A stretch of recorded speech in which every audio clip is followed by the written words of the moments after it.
नमस्कार, मेरा नाम जगदीश जोधी। मैं डॉक्टर एस सी विश्वविद्यालय विधि विभाग LLM द्वितीय सेमेस्टर का छात्र हूँ। मेरा टॉपिक है ऑफिशियल लिक्विडेटर वर्सेस दयानंद। मेरा topic official liquidator versus Dayanand जो कि मुख्य रूप से वैध अपेक्षा के सिद्धांत से संबंधित है। लेजिटिमेट एक्सपेक्टेशन शब्द जो कि लॉर्ड कैनिंग द्वारा सन 1969 में दिया गया था। तो अब हम सबसे पहले इस डॉक्ट्राइन को समझते हैं, डॉक्ट्राइन ऑफ लेजिटिमेट एक्सपेक्टेशन। तो वैध अपेक्षा का सिद्धांत प्रशासनिक विधि का एक महत्वपूर्ण सिद्धांत है, जिसके अनुसार यदि किसी व्यक्ति या समूह को प्रशासनिक अधिकारी या सरकारी कर्मचारी के द्वारा किए गए आश्वासन, वादा या प्रथाओं के आधार पर कुछ अपेक्षाएं हों तो उन अपेक्षाओं का सम्मान किया जाना आवश्यक है, बशर्ते कि वे उचित एवं कानूनी हों। इसका उद्देश्य यह है कि प्रशासनिक कार्रवाई में पारदर्शिता, न्याय और विश्वास को सुनिश्चित करना है तथा मनमानीपन को रोकना है। भारत में सर्वप्रथम इसकी चर्चा state of Kerala versus crazy Morgan Pillai के केस में दी गई थी, जो कि 1988 का केस है। इस केस में प्रतिवादियों को एक नई सहायता प्राप्त स्कूल खोलने एवं जो अस्तित्व में स्कूल थी उनको अपडेट करने की मंजूरी मिली, जिसको बाद में 15 दिन बाद एक आदेश पारित किया गया और उनको उन स्कूलों को अपडेट करने एवं नए स्कूल बनाने के लिए स्थगित कर दिया गया। यदि कोई प्रशासनिक अधिकारी या सरकारी अधिकारी विशेष लाभ, रियायत या सेवा का आश्वासन देता है और उस नागरिक या समूह ने उस आश्वासन के आधार पर अपनी योजनाएं बनाई हैं, तो उस आश्वासन को वापस लेना या नजरअंदाज करना उस नागरिक या समूह की विधित अपेक्षाओं का उल्लंघन है। तो यदि किसी सरकारी अधिकारी या कर्मचारी ने किसी व्यक्ति या समूह को कोई आश्वासन या वादा किया है, तो उसके आधार पर उसने कोई अपनी योजना बना दी है, तो बाद में उसको वो मना नहीं कर सकता या उसकी विधित अपेक्षाओं का उल्लंघन। अब हम अपनी main topic official liquidity versus Dayanand पर आते हैं, जिसके एवं उसमें जो मुद्दे थे उस पर चर्चा करेंगे।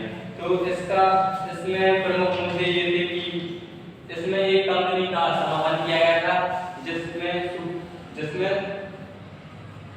ऑफिशियल लिक्विडेटर के द्वारा कुछ अधिकारियों को नियुक्त किया गया था, जिनकी सैलरी के संबंध में बात था।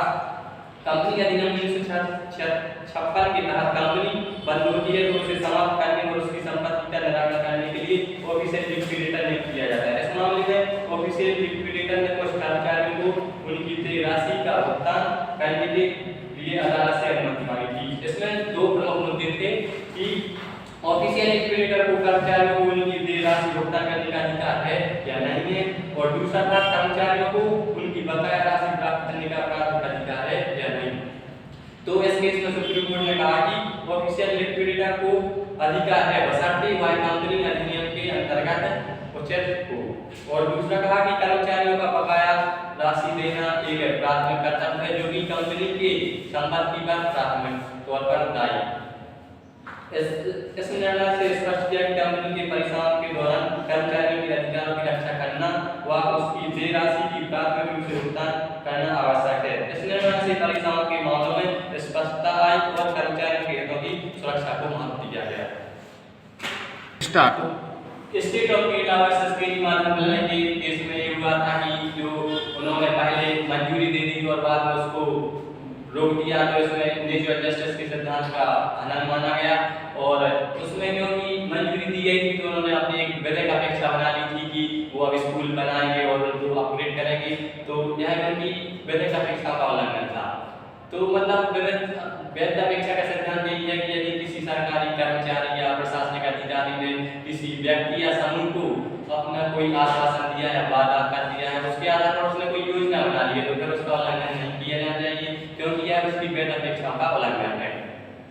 और मेरा केस यही था कि ऑफिशियल लिक्विडेटर वर्सेस दयानंद में कंपनी का समापन करने के लिए प्रशासनिक अधिकारी ने ऑफिशियल लिक्विडेटर नियुक्त किया और उनको उनका पारिश्रमिक देने के संबंध में शीर्ष अदालत से अनुमति मांगी थी। तो उसमें दो मुद्दे थे, वही कि क्या ऑफिशियल प्रशासनिक अधिकारी उनको उनका पारिश्रमिक देने के लिए अधिकारी है कि नहीं है, और क्या वो कर्मचारी है वो अपना बकाया शेष राशि लेने के हकदार है कि नहीं। तो उसमें सुप्रीम कोर्ट ने ये बोला कि ऑफिशियल लिक्विडेटर उनको उनका बकाया देने के लिए और कल उसमें दूसरा मुद्दा जो था उसमें सुप्रीम कोर्ट ने बोला कि अधिकारी अपना बकाया कर्मचारी अपना बकाया राशि लेने के हकदार हैं और वह कंपनी की संपत्ति पर प्राथमिक तौर से दायी है। धन्यवाद।